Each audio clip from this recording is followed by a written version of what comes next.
ہم T V drama serial تیری چھاؤں کی قسط نمبر 23 میں آپ دیکھیں گے کہ نصیباً فون کر کے کسی کو کہہ رہی ہوتی ہے کہ میں تمہیں ایک بات صاف صاف بتا دوں کہ میرے پاس تمہارے یاور مرزا اور تمہارے دوستوں کے خلاف ثبوت موجود ہیں، اور یہ ایک ایک ثبوت اگر میں پولیس کو دے دوں تو تمہیں سڑک پر آنے میں دیر نہیں لگے گی۔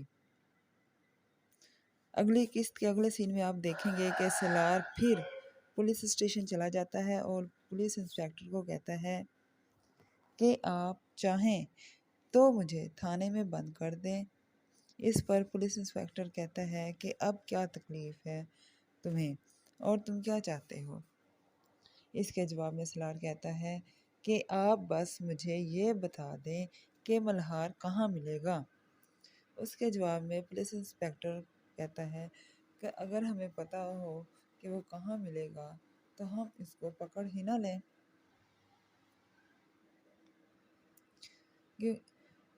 سالار پولیس انسپکٹر سے ملہار کے بارے میں اس لیے پوچھتا ہے کیونکہ اس کو پتہ چل جاتا ہے کہ ودیمہ ملہار کے پاس ہے، کیونکہ جس دن سے ودیمہ غائب ہے اسی دن یاور مرزا کی حویلی پر حملہ ہوا تھا اور وہ غائب ہوا تھا۔ اگلے قسط کے اگلے سین میں آپ دیکھیں گے کہ سیم سالار کی دوست سالار کا ہاتھ پکڑ کر کہتی ہے کہ نہیں، میں ایسے ہی کہہ رہی تھی، آؤ لنچ پر چلیں، لیکن سالار ایک جھٹکے سے اپنا ہاتھ اس کے ہاتھ سے چھڑا لیتا ہے اور کہتا ہے کہ تم کوشش اچھی کر رہی ہو لیکن کامیاب نہیں ہوگی، کیونکہ سالار کو پتہ چل چکا ہے کہ سیم ودیمہ کی دشمن ہے اور وہ چاہتی ہے کہ سالار اور ودیمہ آپس میں نہ ملیں۔ اسی لیے وہ کہتا ہے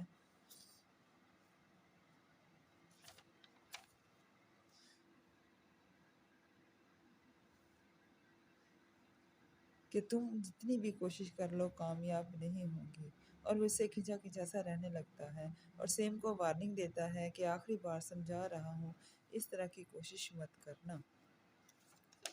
آپ نے دیکھا تھا پچھلی قسط میں کہ سالار کی دوست سیم کا والد یاور مرزا کو فون کر کے کہتا ہے کہ ایک لڑکی ودیمہ، اس کا شوہر لاہور پہنچ چکا ہے اور اس کو پتہ چل چکا ہے کہ وہ لڑکی آپ کے پاس ہے، آپ نے اس کو اغوا کروایا تھا۔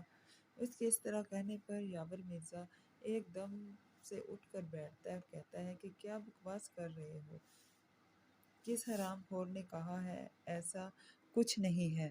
یاور مرزا کے ایسا کہنے پر سیم کا والد ہلکے سے مسکراتے ہوئے کہتا ہے کہ یاور صاحب، آپ خواہ مجھ پر گرم ہو رہے ہیں، جنہوں نے لڑکی کو اٹھایا تھا وہ پکڑے گئے ہیں، بلکہ اب تو لڑکے کو بھی پتہ چل گیا ہوگا، اس نے پتہ نہیں کیوں اتنی دیر لگائی آپ تک پہنچنے میں۔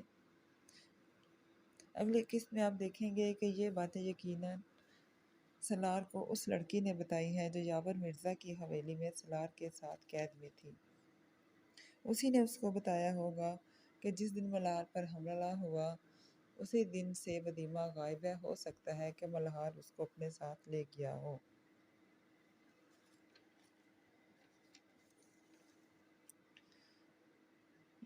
اسی لیے یاور مرزا نے اپنے ساتھیوں کو، اپنے ملازموں کو کہا تھا کہ جیسے ہی ہے اس لڑکی کو ختم کر دو، کیونکہ نصیباً نے اس کو کہا تھا کہ اگر وہ لڑکی بچ گئی تو ہم دونوں کی قبر بنے گی۔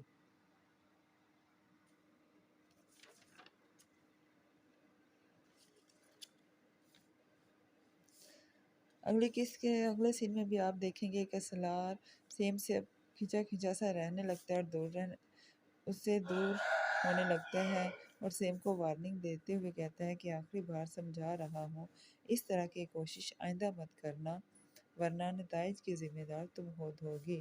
اور یہ سن کر سیم ہکا بکا رہ جاتی ہے۔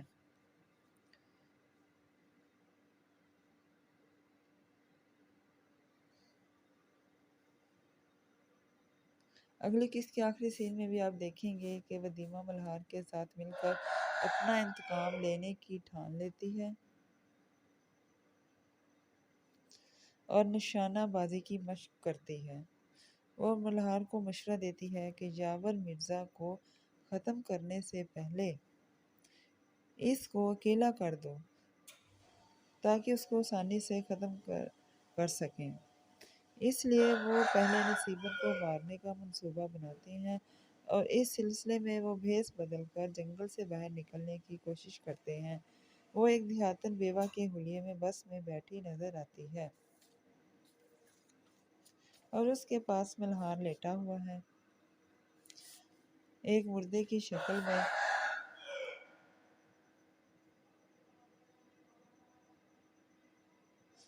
وہ ایک مردے کی اداکاری کر رہا ہوتا ہے کیونکہ ان کا جنگل سے باہر نکلنا ناممکن تھا۔ پولیس نے چاروں طرف سے جنگل کو گھیر رکھا تھا۔ ہو سکتا ہے کہ بس میں ملہار کے آدمی بھی کسی اور بھیس میں ہوں۔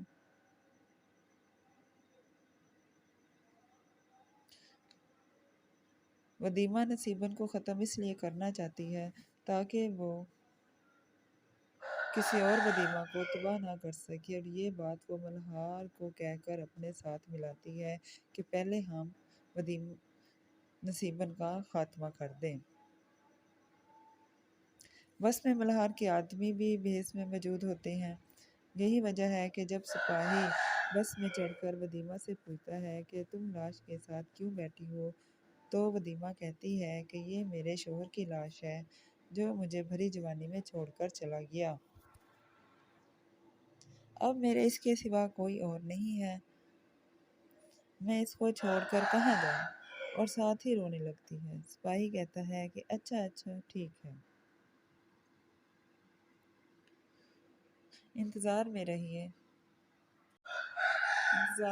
اگلی قسط کے۔ کیا ولیمہ نصیبن سے اپنا انتقام لے سکے گی یا ملہار پولیس کو پکڑنے میں کامیاب ہوگی یا نہیں؟ سبسکرائب فالو کرنے کا شکریہ۔ اللہ حافظ۔